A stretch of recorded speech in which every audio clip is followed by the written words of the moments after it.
샬롬, 좋은 아침입니다.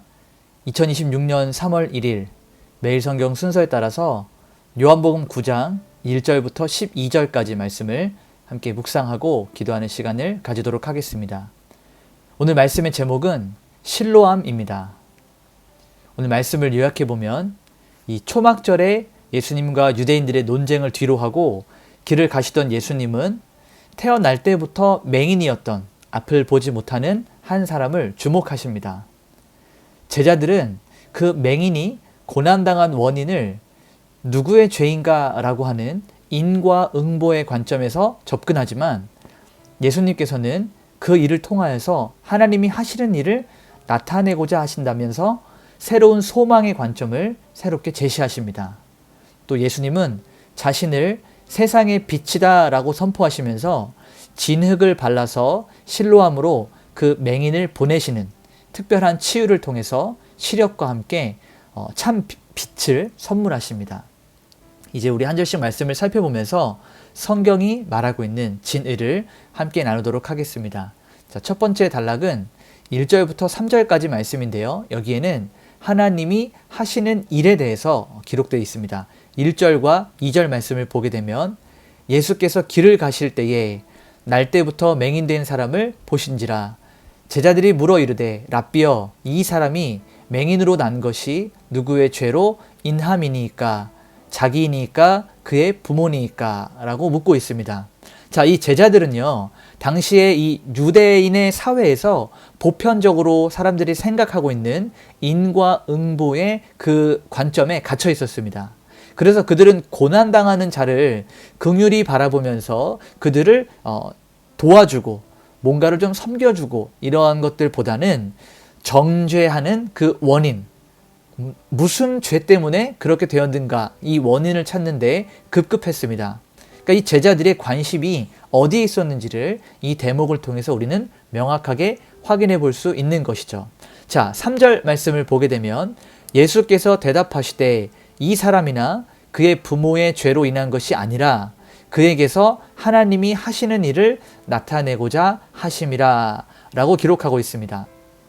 자, 예수님은 이 고난이 과거의 어떤 원인에 의해서 이렇게 되었다라고 사람들이 생각하는 것을 미래의 목적으로 가져가시는 거예요. 이게 무슨 말이냐면 디에카스는 이 9절 말씀을 어떻게 설명하고 있냐면 모든 질병이 꼭 죄와 연관되어 있는 것은 아니다라는 거예요. 모든 질병들을 죄하고 연결지면 풀리지 않는 부분들이 있습니다. 그래서 이 특별한 사례를 통하여서 하나님이 어떻게 일하시는가, 하나님의 이 구속사역을 어떻게 드러나고 계시는가 하는 이 하나님의 주권에 좀 더 집중해야 된다라고 설명하고 있습니다.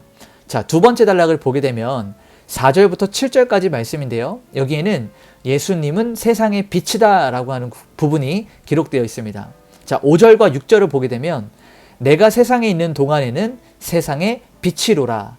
이 말씀을 하시고 땅에 침을 뱉어 진흙을 이겨 그의 눈에 바르시고 라고 기록하고 있습니다. 자, 예수님께서 앞장이었던 8장에서 나는 세상의 빛이다 라고 이렇게 선포하셨는데 이제 9장에 와서는 실제적인 사건을 통해서 자신이 세상의 빛이셨음을 증명하고 계십니다. 자, 침과 진흙을 사용하셨다라고 하는 것은요, 우리가 성경의 가장 앞으로 가서 창세기 2장을 보게 되면 하나님께서 흙으로 사람을 지으셨던 이 하나님의 인간 창조를 떠오르게 합니다. 자, 박윤선 목사님은 주님이 말씀만으로도 고칠 수 있었는데 이 진흙을 특별하게 사용하셨다라고 하는 것은 그 사람, 맹인이 하나님의 창조물임을 확인시키고 가견적인 수단, 다시 말하면 눈에 보이는 수단을 통해서 맹인의 믿음을 돕기 위함이었다라고 설명하고 있습니다. 물론 능력적으로는 예수님께서 말씀 한마디로 이 맹인의 눈을 뜨게 하실 수 있죠. 그런데 주변에 모인 사람들, 그리고 그 맹인에게 하나님께서 이러한 방법들을 통하여서 하나님께서 기적을 주시고 예수님께서 그에게 어떠한 것을 나타내시기 위한 특별한 목적이 있으심을 드러내는 장면이다 라고 하는 것입니다. 자, 7절을 보게 되면요, 이르시되 실로암 못에 가서 씻으라 하시니, 실로암은 번역하면 보냄을 받았다는 뜻이라. 이에 가서 씻고 밝은 눈으로 왔더라 라고 기록하고 있습니다. 자, 여기서 보냄을 받은 자다라고 하는 이 보냄을 받았다라고 하는 것은요, 실로암은 본질적으로 하나님으로부터 보냄을 받은 예수 그리스도를 상징하고 있어요. 그러니까 맹인이 순종하여 씻었을 때 일어났던 이 치유 사건은 우리가 말씀에 순종할 때 우리에게 주어지는 이 생명의 빛을 의미하고 있다라는 것입니다. 자, 마지막 세 번째 단락을 보게 되면 8절부터 12절인데요. 실로암으로 가서 씻으라라고 하는 이 부분이에요. 자, 9절부터 11절을 보면요. 어떤 사람은 그라하며, 여기서 말하는 그라고 하는 것은 그 맹인이다라고 하는 거죠. 이 유대인들이 갑자기 눈을 뜬 그 사람을 보고 비슷해 보이기도 하고 아니기도 해서 이 사람들이 헷갈리기 시작하는 거예요. 그래서 어떤 사람은 아니라 그와 비슷하거늘, 자기 말은, 여기서 이제 맹인이 하는 말이죠. 내가 그 사람이다 라고 이렇게 이야기를 하는 거예요. 그가 대답하되 예수라 하는 사람이 진흙을 이겨 내 눈에 바르고 나더러 실로암에 가서 씻으라 하기에 가서 씻었더니 보게 되었노라 라고 이렇게 이야기합니다.